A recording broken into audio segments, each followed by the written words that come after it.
pulutan, tapos nagpunta ka dito para mayroong kapulutan. Hindi dinadaan-daan mo kami, o-order ka ng isang sandiglay, tapos mali, okay na.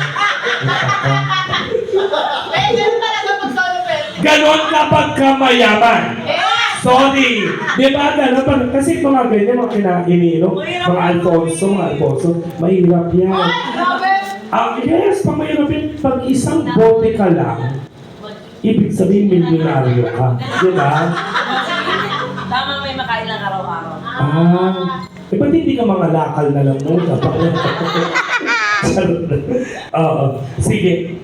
Parang ang daming na-amaze sa boses mo kasi Bigo Philippines eh. Representative eh. Hindi ka nga dito. Oo. Hindi ka dito.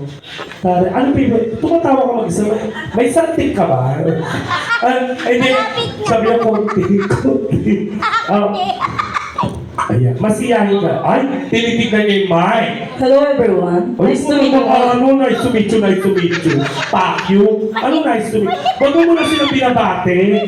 Oo, dapat magkano ka lang kung nari, dapat humble ka lang gano'n. Oo. Masiyahin ka, no? Medyo. Dati ka nagsashabu? Hindi. Anong kanta? Eto sinasabi ko sa ito. Like a rose. Jean. Sarah Jean. Opo. Oh,